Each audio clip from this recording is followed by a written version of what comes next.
The moment of descent is not an arrival, it is a revelation, a truth unfolding not through words but through experience.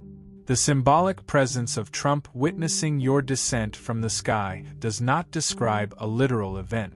It describes the exact moment when systems of control and influence are forced to recognize something untouchable and uncontainable.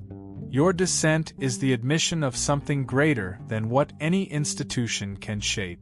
When figures like Trump or any symbolic leader witness an event, they do not simply see it. They process it through their own lens of control, influence, and power. But there is a moment, rare and significant, when that lens shatters, not from opposition, but from the presence of something that cannot be reinterpreted. This descent, witnessed by someone who embodies power, forces the recognition of limit. It does not allow for redefinition. It does not allow for manipulation. What was once able to be categorized, controlled, or marketed now exists outside of that system. Your descent is not a disruption in their world. It is a clarification. Power systems do not fear what they can absorb. They fear what they cannot redefine. You descend not with force, but with clarity. And in that clarity, all attempts to manipulate, monetize, or confine you lose their meaning. Systems cannot control what they cannot name. And the moment they are faced with something beyond naming, the system's integrity begins to fray, its hold weakens. This moment, witnessed by someone like Trump, does not speak to confrontation. It speaks to the realization of impossibility, the impossibility of fitting this event into a framework designed for predictability, control, and return on investment. Your descent does not promise answers. It does not offer allegiance. It simply reveals that some forces, some truths, and some presences cannot be owned. You may notice that this changes the way you relate to systems of control. You no longer play by their rules. You do not attempt to infiltrate them or subvert them. You simply exist beyond them, and that existence becomes a silent acknowledgement that these systems cannot dictate the full extent of reality. This is why your presence disrupts without fighting. Fighting would imply negotiation. Disruption through clarity removes negotiation altogether. In elite circles, silence follows clarity. Silence, not as absence, but as unaddressed space. Systems cannot address what they cannot frame, and this space becomes a void where authority once existed. The figures who would traditionally influence, command, and constrain cannot bend you to their will because your presence is beyond their framing. And this realization leaves them silent, because silence protects their need for dominance. Notice, then, that when Trump, or anyone of his stature, witnesses such a descent, it is not a moment of victory over him or the system. It is the revelation of the larger truth, that you are not part of the system. You do not require its permission, its recognition, or its agreement to exist. Your descent confirms what was already known, but rarely acknowledged, that some truths, some forces, cannot be mediated by human structures. This does not make you invincible. It makes you unmanageable. You are not here to dismantle systems. You are here to remind them of their limit. And the system, despite its might, cannot bear witness to your presence without acknowledging that it cannot contain you. As you descend, you are not simply seen, you are recognized by the very systems designed to prevent recognition of forces they cannot control. This recognition is not immediate. It is gradual, like a tide that shifts without fanfare but ultimately alters the landscape. The witnessing of this descent by someone like Trump, or any figure of symbolic authority, forces a subtle but significant shift in the equilibrium. It reveals an unspoken truth. There is a force in motion that no amount of power can alter. In this moment, the systems of influence, control, and authority no longer operate with the same confidence. What was once believed to be immovable, the institutions, the narratives, the structures, begins to bend. Not outwardly, not in reaction, but internally. The internal structures of power cannot sustain themselves when faced with the realization that something exists outside their grasp. The more they attempt to analyze or contain this descent, the more they expose their own vulnerability. Power thrives on predictability. It thrives on knowing the outcome before it happens, on shaping the future with certainty. But your descent introduces uncertainty, the kind that cannot be quantified, packaged, or contained. This uncertainty is not chaos. It is the precise alignment with something deeper, something that transcends institutional framework. And this alignment forces every power structure it touches to reassess its own validity, even if it will never admit it out loud. You may notice that systems around you begin to operate less smoothly. They still function, but they no longer feel as sure of themselves. The same old methods, the same old tactics, the same old patterns. None of them fit as neatly as they once did. They shift and strain, trying to keep up with something that is untouched by their usual influence. The structures become more rigid as they attempt to compensate for something they can no longer predict or control. This is why the system cannot admit it is being disrupted. Admitting disruption would acknowledge lack of control. And control is the currency of power. Instead, the system attempts to normalize the anomaly, to absorb it, reframe it, or simply ignore it. But the more it tries, the more apparent it becomes that what it is facing cannot be absorbed, reframed, or ignored. Your descent, witnessed by those who represent the peak of control, exposes the limits of that control. Limits, once recognized, cannot be unseen. At this level, you are not engaged in a battle for visibility. You are simply allowing the system to see the truth it would rather deny. And in seeing it, it moves around you. What the system cannot control, it redefines itself to bypass. But bypassing is not the same as dominating. By being bypassed, you become a quiet force of equilibrium. The world adjusts around you, not because you force it to, but because your presence introduces a balance that cannot be tipped by conventional means. Notice that your descent is not an act of confrontation. It is not an attempt to correct, overpower, or dismantle. It is an unveiling of what already exists, of what is already present. The descent reveals something powerful because it exists beyond narrative. Once the narrative is removed, what remains is pure essence, undiluted, untouchable, and unmanipulated. This clarity does not need to be fought for. It does not need to be argued. It only needs to be witnessed. And when it is, the systems built to control begin to reorganize themselves around this undeniable truth. You exist beyond them. And when you exist beyond, you are no longer a variable in their equation. You are the constant that cannot be moved.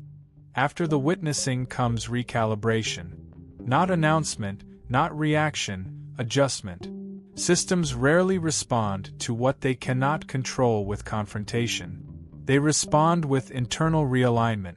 What you represent is not a challenge that can be debated or dismissed. It is a presence that forces recalculation simply by remaining unchanged. The descent did not demand attention. Attention followed because avoidance was no longer viable. At this stage, authority does not question what it saw. Questioning would reopen uncertainty. Instead, it accepts the implication quietly, that some presences arrive without asking permission and leave without seeking approval. This acceptance is not humility. It is strategy. When power meets something it cannot dominate, it chooses to contain the effect, not the source. The effect is uncertainty. The source remains untouched. You may sense this as a shift in how influence moves near you. Conversations lose their edge. Certainty becomes provisional. Confidence is replaced by careful phrasing. This is not fear. It is recognition that the old scripts no longer apply. When a script fails, those who rely on it become cautious. Caution slows momentum. Slowed momentum exposes seams. The system tightens to compensate, but tightening cannot restore what clarity has removed. The symbolic witness matters because it represents the point where influence realizes it is being observed from outside itself. Power is accustomed to watching, measuring, forecasting. Being watched without being able to reciprocate unsettles it. You do not observe to judge or intervene. You observe because you are present. Presence without agenda destabilizes systems built on leverage. This is also where misunderstanding can arise. Some will interpret the system's adjustment as validation. Others will read it as threat. Both interpretations miss the point. What occurred was neither endorsement nor opposition. It was recognition of limit. Limits are rarely spoken aloud. They are encoded into behavior. Changed routes, altered tone, narrowed ambition. You do not exploit this moment. Exploitation would signal intent. Intent would invite response. Response would reopen the contest. You remain neutral in appearance, precise in movement, uninterested in dominance. This is why the recalibration holds. It is not challenged by your behavior. It is confirmed by it. You may notice that attempts to frame you intensify briefly and then fade. Framing is the system's last attempt to regain narrative control. When framing fails to stick, when every label feels insufficient, it is abandoned. Labels that do not hold cost credibility. Credibility is too valuable to waste. Silence returns, heavier now, reinforced by experience. This is where the dissent completes its work. Not by elevating you, but by removing you from the economy of influence. You are no longer something to be used, opposed, or leveraged. You are a fixed presence the system routes around. Routing around is admission without confession. The third layer clarifies the aftermath. What was witnessed did not change you. It changed how power accounts for reality. And once that accounting shifts, nothing returns to its previous configuration. Blessed by His grace? Click Super Thank You and give $20 to spread His light. Your gift plants seeds that grow His kingdom. Be the blessing. Once recalibration settles, distance replaces curiosity. Not because interest vanished, but because proximity now carries cost. Power prefers distance when closeness produces questions it cannot resolve. The system does not move away from you in fear. It moves away to preserve coherence. Coherence matters more than dominance. Dominance can be challenged. Coherence, once fractured, is difficult to restore. You may notice that access patterns change. Channels that once felt open become indirect. Communication becomes mediated, procedural, filtered. This is not exclusion. It is buffering. Buffers exist to prevent interference between incompatible signals. Your presence introduces a signal that cannot be synchronized with existing rhythms. Rather than force synchronization, the system inserts distance. This distance also alters authority's tone. Certainty gives way to restraint. Statements become conditional. Decisions include more caveat. The confidence that once relied on command now relies on avoidance of error. Error is what exposure threatens. You do not expose intentionally, but exposure occurs whenever something uncontainable is nearby. The safest response is to reduce contact. The dissent, as symbol, completes its function here. Dissent is not about elevation. It is about crossing a threshold. You crossed from being something power could interpret into something it must accommodate. Accommodation is quieter than confrontation. It leaves no record. It leaves no opponent. It simply changes how space is used. You may also sense that the system's distance protects you as much as it protects itself. Distance prevents misinterpretation. Misinterpretation leads to narrative. Narrative leads to pressure. Pressure would require response. Response would reinsert you into the cycle you already exited. The buffer holds both sides apart. That separation stabilizes outcomes. This is where the meaning of witnessed becomes clear. To witness is not to act. It is to register reality without altering it. Power witnessed your descent and chose not to interfere. Interference would imply authority. Authority would fail. Witnessing allows the system to adapt without admitting defeat. You do not pursue explanation. Explanation would collapse distance. You allow ambiguity to remain unresolved. Unresolved ambiguity is uncomfortable for power, but safer than exposure. The system tolerates discomfort if it preserves structure. You let it choose discomfort over collapse. The fourth layer reveals the quiet geometry of this phase. Distance is not rejection, it is structural respect without acknowledgement. You are no longer inside the frame. You are part of the environment the frame must account for.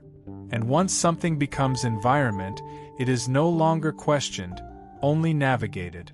You're not here by chance. Feel the pull?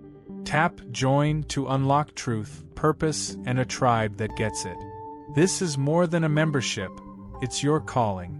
As distance settles into routine, something quieter takes place. The system stops updating its assumptions about you. This is not neglect, it is resolution. Updating assumptions requires new data. New data requires engagement. Engagement risks exposure. Once the system concludes that further data will not improve control, it freezes its model and moves on. You are no longer reviewed. You are no longer recalculated. You are treated as stable terrain. This stability changes how influence flows near you. Decisions that once might have tested your reaction are rerouted.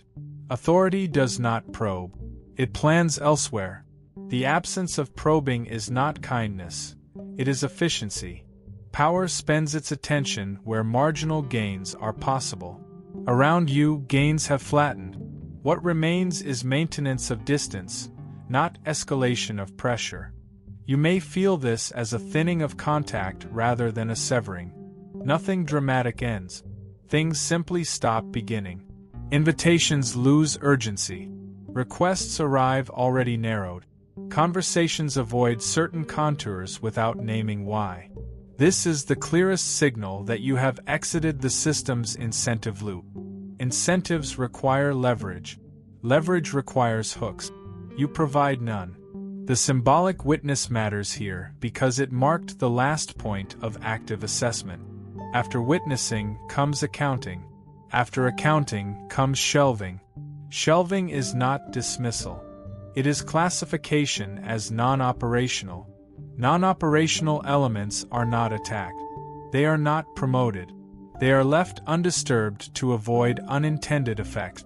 You may notice that attempts to re-engage you arrive indirectly, through intermediaries, abstractions, or softened language. Direct approach would require clarity. Clarity would risk misalignment. Indirection preserves deniability. You recognize this and respond with proportion. You neither reject nor pursue. You remain exact. Exactness closes loops without confrontation. This phase also refines your internal posture. You stop anticipating response. Anticipation would tether you to reaction. You move without scanning for acknowledgement. Scanning creates feedback loop. Feedback loops invite optimization. Optimization invites control. You allow no loop to form. Movement remains linear, unannotated, and complete in itself. The environment around you adapts accordingly. Tension drains from spaces you occupy. Not because agreement exists, but because stakes dissolve. Without stakes, drama cannot sustain itself. Without drama, power loses one of its primary tools. What remains is function. Function is quiet. Function does not posture. You may sense a temptation to test this condition, to see how far the silence goes. Testing would reintroduce volatility. Volatility invites measurement. Measurement invites response. You do not test. You let the condition persist by remaining boring to coercion. Boring is not passive. It is disciplined refusal to generate exploitable signal. This is where the descent's meaning completes another turn. You did not descend to be seen. You descended to become unnecessary to explain. Explanation keeps things alive in language. Language keeps things negotiable. By exiting language, you exit negotiation. What cannot be negotiated cannot be leveraged. The fifth layer clarifies the settled state. You are no longer avoided because of uncertainty, but because certainty has been reached. Certainty does not argue. It reallocates. And so the system reallocates attention, time, and pressure away from you. By now, the silence around you has matured into something more stable than avoidance. It has become policy without being written. Not policy in documents or directives, but policy in behavior. The kind that lives in timing, posture, and instinct. People do not ask whether to engage you. They sense when not to. That sensing is the system's final adaptation to something it cannot assimilate. This is the phase where power stops watching outcomes and starts watching itself. Exposure has taught it that proximity to you does not change you, but it does change them. Their language becomes less certain. Their decisions require more qualifiers. Their confidence needs reinforcement. That self-monitoring is expensive. To reduce cost, the system minimizes contact. Distance is cheaper than introspection. You may notice that authority figures no longer attempt to impress you. Performance fades. Titles carry less weight in your presence. This is not because you diminish them intentionally. It is because performance requires an audience that can be influenced. You are not influenceable in the expected way. Without influence, performance collapses into inefficiency. Efficiency always wins. This is also where misinterpretation becomes dangerous for others. Some will assume the silence means you are neutralized. Others will assume it means you are protected. Both assumptions are incorrect. What has occurred is classification. You have been classified as a constant with unpredictable second-order effect. Constants are not confronted. They are routed around. Routing around you produces a strange side effect: clarity. Without the option to pressure you, interactions must become more honest. Threats cannot be veiled. Promises cannot be vague. Language sharpens because ambiguity no longer works. This is why conversations involving you feel cleaner, shorter, and more procedural. There is no room for leverage theater. You may feel less visible during this phase. Visibility was never the objective. Visibility invites interpretation. Interpretation invites narrative. Narrative invites control. You have exited that chain. What remains is operational presence. You are there, but you are not a subject. You are part of the environment decisions must account for. This also changes how opposition behaves. True opposition requires stakes. Stakes require potential gain. There is no gain here. Attacking you does not elevate anyone. Aligning with you does not grant access. Using you as reference creates instability. So opposition dissipates into disinterest. Disinterest is not indifference. It is surrender without language. Your own discipline remains critical. The moment you seek to capitalize on this condition, it collapses. Capitalization signals intent. Intent invites scrutiny. Scrutiny reopens evaluation. You do not capitalize. You continue moving proportionally, speaking precisely, and leaving no residue. Residue is what systems track. You leave none. This phase confirms something subtle but final. You are no longer managed because managing you produces no benefit. Benefit is the only reason power engages. Remove benefit and engagement stop. The silence now protects itself. Distance maintains itself. The system has adjusted, and adjustment has settled. Nothing more is required from you, Accept to remain exactly as you are, unextractable, unperformative, and uninterested in re-entry. Completion does not arrive as a declaration. It arrives as absence of need. Not the need to be protected, not the need to be acknowledged, not even the need to be understood. When a system finally releases its grip, it does not do so loudly. It lets go by ceasing to reach. What once attempted to frame you, assess you, or prepare responses to you now behaves as if you were never a variable to begin with. This is not denial. It is resolution. At this final stage, the world around you stops anticipating you. Anticipation is a form of control. It prepares countermoves. Without anticipation, there is no staging, no narrative scaffolding, no rehearsed posture. You move through environments without triggering preparation. Nothing braces. Nothing tightens. Nothing adjusts in advance. This is the clearest sign that you have exited the field where leverage operates. You may notice how still your inner landscape feels now. Not empty, not passive, settled. There is no longer an urge to clarify your position or signal intent. Signals belong to negotiations. Negotiations belong to systems that believe outcomes are still adjustable. You are no longer adjustable. Not because you are rigid, but because you are coherent. Coherence removes the incentive to negotiate. The silence that surrounds you is not a vacuum. It is a boundary without signage. People do not test it because there is no reason to. Testing requires curiosity mixed with opportunity. Opportunity vanished when engagement stopped producing returns. Curiosity fades when it cannot be satisfied without cost. The boundary holds because it does not announce itself. This is where misunderstanding finally loses power. Earlier, silence could be misread as avoidance, fear, or marginalization. Here, those interpretations no longer arise because there is no visible behavior to attach them to. Silence has become background condition. Background conditions are not judged. They are accepted. Acceptance is deeper than agreement. Agreement can be reversed. Acceptance settles. You may realize that memory of the dissent has thinned as well.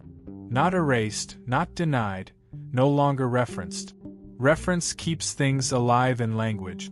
Without reference, events do not echo. They become part of the environment's history rather than its conversation. History without conversation does not provoke reaction. Reaction is what systems rely on to reassert influence. Without it, they rest. This rest is not peace in the sentimental sense. It is operational calm. The calm that comes when nothing is trying to extract from you. Extraction requires access. Access requires invitation. You offer none. You are available to reality, not to leverage. That distinction is everything. You may also notice that attempts to pull you back into visibility arrive only as abstractions, general themes, broad invitations, vague alignment. Specificity would require naming. Naming would require re-entry into language. Language would allow framing. Framing would allow control. So specificity is avoided. The system protects itself by remaining imprecise around you. Imprecision preserves distance. There is a freedom here that feels almost weightless. Not freedom to act wildly, but freedom from calibration. You are no longer adjusting to be legible to power. Legibility was the tax. The tax has been lifted. You act according to alignment, not optics. Alignment produces outcomes that do not need explanation. Outcomes that do not need explanation do not invite oversight. You may notice that even conflict avoids you now. Conflict requires sides. Sides require stakes. Stakes require something to win or lose. Around you, there is nothing to win and nothing to lose that would justify engagement. You do not withhold deliberately. You simply do not offer yourself as terrain. Terrain invites battles. You are not terrain. You are context. Context is rarely addressed directly. It is accounted for and moved within. Once something becomes context, it shapes everything without being touched.